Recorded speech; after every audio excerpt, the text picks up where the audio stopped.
the Art History and Visual Culture Department brought students and faculty to embark on 3 field trips to Twin Cities museums, university galleries, and sacred architectural sites. Students saw historical art pieces and created community and professional connections. Here to talk about their experience is Chair of the Art History and Visual Culture Department, Professor Heather Shirey, and Adjunct Professor Suzanne Burke. Thank you two so much for joining us. Thank you for having us. Yeah, of course. Professor Shirey, what were some of the sites that you guys visited? Well, we had 3 days of field trips, 3 full days. So on the first day, we decided to visit museums and galleries on university campuses. So for that, we started here on campus, and we went to the Monahan Gallery right here in the same building where we are. And then we went to the Anderson Student Center and went to the American Museum of Osmond Art. And then we left campus and we went to the Nash Gallery at the University of Minnesota. And we went to the MCAD, Minnesota College of Art and Design. Is that correct? Minneapolis College of Art and Design. And then we got back on the bus and we went down to St. Olaf and visited the galleries down there. Yeah, so great. Out of all of those, what was the most memorable site that you saw? Oh, that's really difficult. It's really difficult to say. I mean, I would say it was fantastic to be on campus with students who had never actually gone to the galleries that we have right here on campus. And I think students really took away from that the idea that we have fantastic art right here on campus. And then at each site, we also were able to visit with artists and curators. And so for me personally, it was fantastic to be at the Nash Gallery and hear from artist Christopher Harrison, who talked about his work in that gallery space. I really loved that, but students really enjoyed the chance to meet artists and curators firsthand. But we also had 2 other days of field trips, and actually Suzanne went along on both of those, so I should let her talk a little bit about what they did on those days. Yeah, do you want to describe those? Sure. The second field trip was Sacred Spaces in central Minnesota. We went to the Hindu Temple of Minnesota, which is in, what town is that? I don't know. But that was really incredible. We had a private tour of that, and most of our participants had never been there before.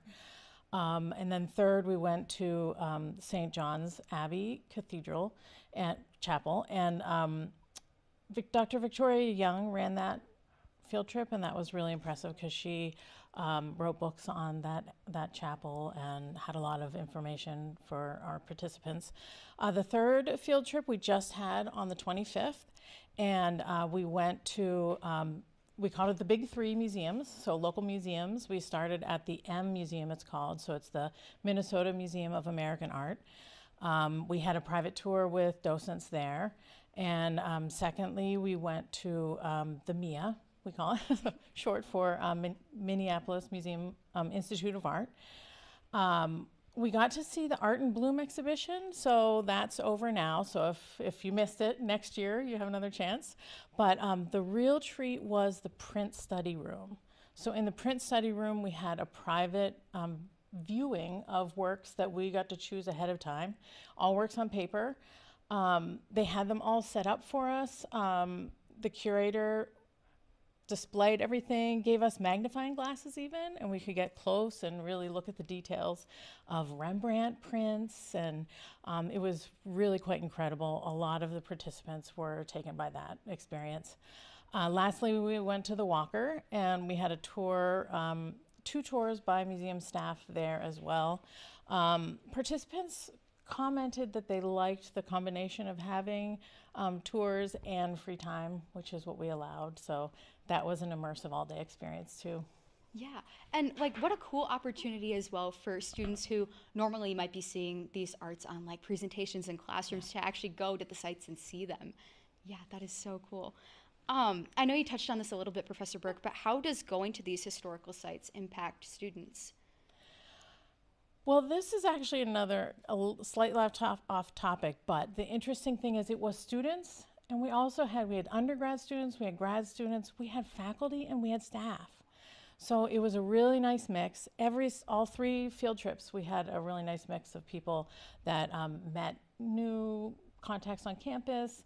But I do think that seeing the art in person is so powerful and so important. And many of the students had not really been off campus much, maybe, or didn't have the opportunity to go to these sites otherwise. Yeah. Professor Shirey, we talked about the impact on students, but what do you hope visits like these will do for the department in the future? Oh, that's a really good question. I mean, the wonderful thing about the field trips one thing that happened was that students from all different majors came along with us. Faculty from different departments came along, alums came along with us. So I really think it helped people understand the department a lot better and get to know the faculty and the staff in the department as well. So that was really a surprise. I guess I thought when we started the field trips that it would be mostly students in art history classes, but that's not how it turned out. We put it up on TommyLink and people heard about it, and the field trips all filled really quickly. Yeah, the appreciation for the arts at St. Thomas just runs so deep. It doesn't matter your major.